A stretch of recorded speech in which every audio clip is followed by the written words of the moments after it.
Hello, and welcome to this special edition of the Emery Update. Like many other news broadcasts across the country, we're bringing you this update from our homes. On March 16th, when we left Emery, more than 4,500 people had been tested for COVID-19 and 88 had died in the United States, while globally the death toll was just over 7,000 and there were more than 181,000 confirmed cases. Today, those numbers have skyrocketed. There are over 200,000 cases and 4,500 deaths in the United States, and over 900,000 cases and 46,000 deaths globally. This rapid exponential growth is frightening and shows no signs of slowing down. Major events, including the Summer Olympics, Wimbledon, and the Kentucky Derby, have all been canceled and postponed. On March 31st, during the regularly scheduled COVID-19 Task Force press conference, President Trump and top health officials announced that they would be extending the social distancing recommendations. The new guidelines asked Americans to stay home unless absolutely necessary for 30 additional days until the end of April. The response to the coronavirus pandemic has varied across the nation, but effects are similar: closed schools, empty stores, and numerous delays. From long lines outside the grocery store to empty shelves inside, it is clear that Americans are preparing to stay at home. More than 86% of Americans are under stay-at-home orders in an effort to slow the spread of the coronavirus. Although officials insisted supply lines were not impacted, goods like toilet paper, bleach, and household cleaners quickly disappeared. Milk, meat, and bread are also in short supply. National chains like Costco and Target began opening later and closing sooner to keep up with the high demand and to enforce social distancing. Many businesses also implemented special shopping hours for seniors and those with immunity issues. Delivery services like Grubhub and Uber Eats now offer no-contact delivery and have waived fees to support restaurants. America's hospitals, however, have been the most severely impacted by the coronavirus. Although most hospitals have canceled non-elective surgeries and discharged non-essential patients, doctors, nurses, and other healthcare workers are struggling to keep up with demand. With capacity overflowing, experts predict shortages in ventilators and other protective equipment. In hard-hit areas like New York and California, state officials have made unprecedented efforts to keep up with patient demand. Some measures include building new hospitals, reopening formerly closed ones, and allowing medical school students to graduate early in an effort to deploy more doctors. Central Park is being used as a makeshift hospital, and the Army Corps of Engineers built a field hospital in Seattle, Washington. The hospital has 250 beds and will be used to treat non-COVID-19 patients. In California, physicians like pulmonary critical care Dr. Arshad Qureshi are doing everything they can to treat those who have already fallen ill. The hospital is on doing a lot of precautions. No visitors are allowed to visit the patients unless the patient is dying, and we are trying to use N95 masks with the high-risk patients and patients that has corona or airborne and contact precautions. If we are doing procedures on these patients, we are trying to use paper mask, but paper masks are in shortage. Life has dramatically been changed from COVID-19. Despite significant criticism of the president's handling of the situation, his approval rating is actually at its highest point since 2017, as we often see in times of national crisis. Many leaders at all municipal levels have also seen spikes in approval rating, such as Governor of New York, Andrew Cuomo. Other world leaders are also experiencing the rally around the flag effect, or the tendency for the public support to grow during times of national emergency. British Prime Minister Boris Johnson, who announced that he tested positive for the coronavirus, is enjoying a 30-point jump in the polls. It is unclear how this will affect Trump's re-election chances, but it is safe to say both he and the American people are watching continuing developments very closely. In an effort to promote public safety, Harris County Judge Lena Hidalgo ordered a stay-home, work-safe order on March 24th. The order placed an essential lockdown on most activity within the city.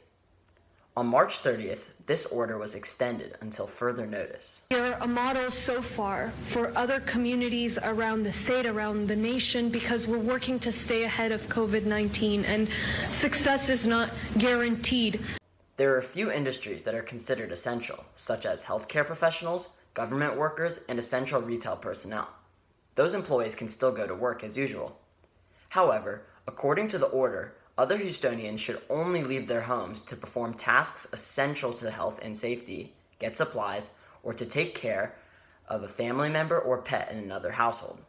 This means that you are still allowed to go for a walk or go to the park, the grocery store, or pick up food from restaurants. However, this should be limited as much as possible, and everyone should continue to practice social distancing.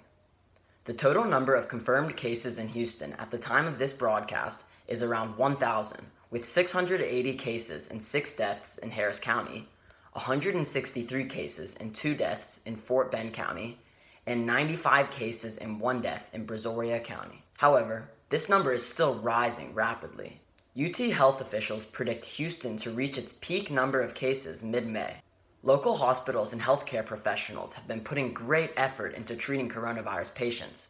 Local primary care physician Dr. Cara Foldis has experienced the effect of the coronavirus in hospitals firsthand.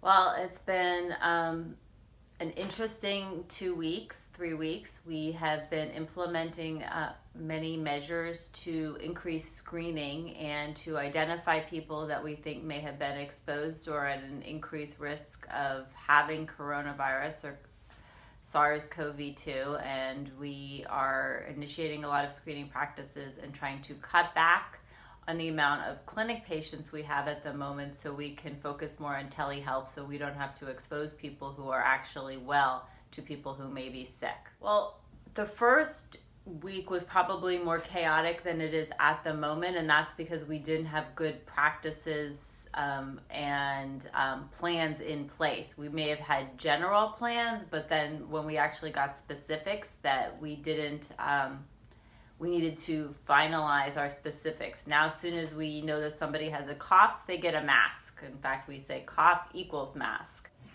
Also, in order to prevent the spread of the coronavirus, the Harris County Jail has been ordered to release low-risk inmates. Although COVID testing has been hard to obtain locally, in Fort Bend County, a COVID-19 drive-through testing site has been open to the public. It offers the ability to test 100 people a day, and was able to test 30 people during its soft launch. An unknown of a different kind has been on the mind of the Emery community. Between the citywide stay-at-home order and the new distance learning format, students and teachers are facing a series of challenges. Brett, you're next. Really done nothing. I'm quarantined now. While many local school districts took advantage of the pandemic's timing by extending spring break, Emery students jumped into distance learning right away. Emery was more prepared for this age of digital learning because we were so actively involved in our digital platform already in the Blackbaud, and then having great techs like Mr. Bryce and Ivan and Mr. Labrie to be able to give us new ideas, and we're all pretty open to trying some new technology things, so that gives us a little bit of a heads up since we're a little bit more resilient from having tried new ideas before all this happened. I'm keeping in touch with all of my kids in groups, and then in smaller groups and whole class, and posting assignments. So we've done presentations, conversations, discussions. So all of that seems to be doing well.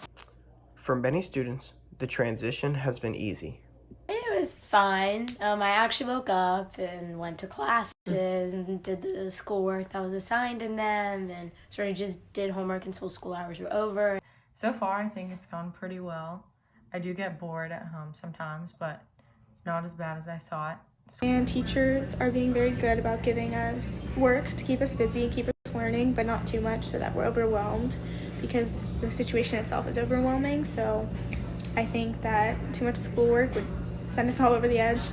For others, they are struggling to adjust. Of course, teachers are doing everything they can to help us with school and all that stuff, but it is different because we're not learning in a classroom the same way. So obviously some of us are less motivated, I know especially I am, because normally I'm very busy on the go all the time with work and school and like ACT tutoring and stuff, and now all of those have kind of either stopped or been going online, so that's just a lot of like change. It's fine now, I just know it's gonna get boring really quickly. Really boring. I want to go back to school. I hate online. Teachers are too hard on us. The federal government has mandated that the country should continue to practice social distancing through the end of April. Following that announcement, Governor Abbott declared the public schools should remain closed during that time. Hi, this is Governor Greg Abbott. With COVID-19 spreading across Texas, I issued this executive order that requires all Texans to stay at home, except to provide essential services or do essential things like going to the grocery store. And Emery has adopted this policy as well. Currently, Emery is scheduled to return to school in May, but everybody is looking forward to spring break, and we could all use a break. Our most recent Emery Updates survey shows that 65% of students and faculty are maintaining a positive attitude, but nearly half of us predict we won't go back to school until the fall. We are hoping to get back on campus as soon as possible, and the Emery Update team thinks we can get this together. That is the Emery difference. Thank you for watching this special edition of the Emery Update. If you want your quarantine experience to be featured in future updates, please don't hesitate to reach out to the 9825 staff. Stay inside and stay safe.